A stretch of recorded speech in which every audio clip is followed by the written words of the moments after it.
A new documentary gives insight into what turned NBA superstar Steph Curry into the generational game changer that he is, right at the time when he was just starting to break through.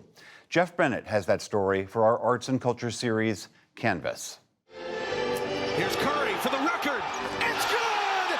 There it is! He's the best shooter to ever take to the court. The all-time three-point king of the NBA! With seemingly unlimited range, Bang! At the buzzer! Steph Curry transformed how modern basketball is played since he entered the NBA. But to call him just a shooter is to undersell his magic. Curry's acrobatics around the rim, Layup off the glass! his passing vision, and his leadership on and off the court are just some of the skills he's showcased The Golden State Warriors, they're on top of the NBA world. in a career packed with NBA records and 4 championships. The Dubs dynasty is still very much alive. Curry's career is as inimitable as it is improbable. And he got it! For a player recruited in high school by only one college, the small liberal arts school, Davidson College. It was a moment of energy for me. His underdog story is chronicled in a new documentary, Stephen Curry, Underrated, produced by Curry's media company, and by Ryan Coogler of Black Panther and Creed fame, who himself grew up a Warriors fan in Oakland. I spoke with both of them last week about the film. Steph Curry and Ryan Coogler, welcome to the PBS NewsHour. Thank you for having us. Thanks for having us. Steph, given all of the success that you've had over your career, it's really, in many ways, easy to forget your origin story, that in the early days you had your detractors, you had your skeptics, people who said that you weren't tall enough. At 6'2", he's extremely small for the NBA shooting guard position. Do not rely on him to run your team. That was the draft report on Stephen Curry. Looking back now at all of that, did that serve as a motivator for you? Absolutely. I was undersized, kind of the scrawny, skinny kid on every team I played, even going through the middle school and high school ranks and started like recruiting. Quickly found out that those big time schools weren't going to knock on my door and offer scholarship offers. And I had to really try to find out what my identity was, proving people wrong in a sense. I tried to channel it. I had some, my mom painted a very good perspective for me at those ages of, everybody just wants to be seen, have an opportunity to showcase who they really are, what they're really capable of and what they offer to the world. But my motivation was, to prove myself right. Ryan Coogler, why did you want to have a hand in telling this coming of age story? Being a Warriors fan, like I owe Steph a lot of favors, man. I owe him a lot of debt. He's been responsible for a lot of pride and just good times. For me and my friends and my neighborhood.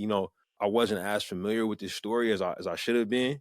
When I watched the first cut, I was like on the edge of my seat with everything that's going on, man. People need things that make them feel good, man. Things that inspire them and are fun watch, but also make them think deeply about themselves and how the world views them, how to move through it. And I think this film hits all of those boxes. Steph, much of the documentary focuses on your years spent playing basketball at Davidson College.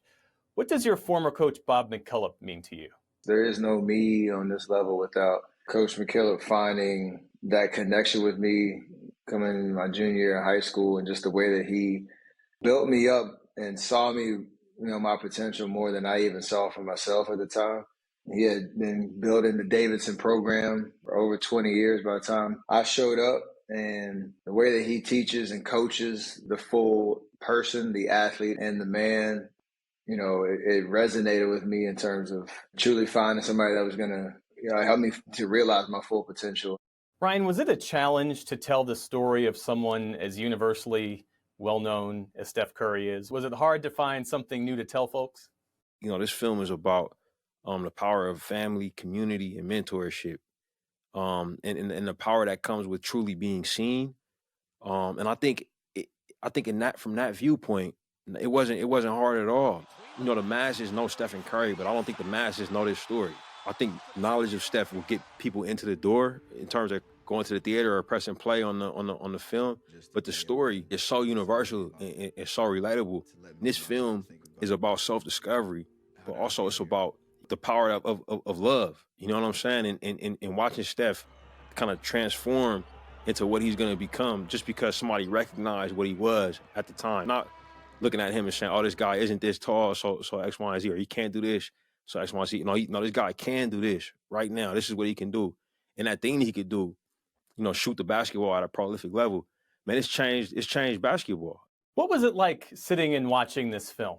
It illuminated so many great memories, but it also reintroduced me to the impact that we were able to have through that run and what's kind of come of it.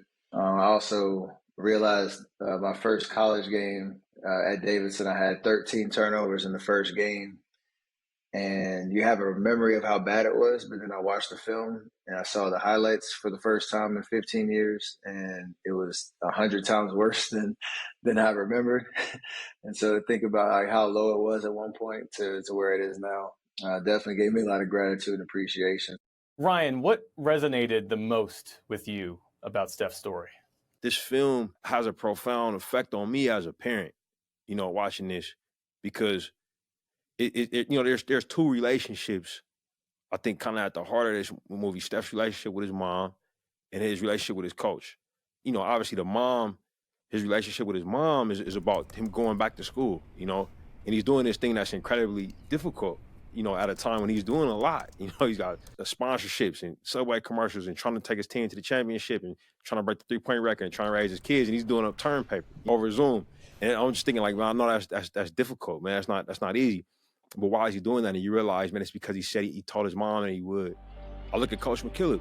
I look at the fact that he actively saw Steph for what he was, not what was missing or what he could give him in a few years, but he saw what Steph could give him now. And I thought that was just so exceptional.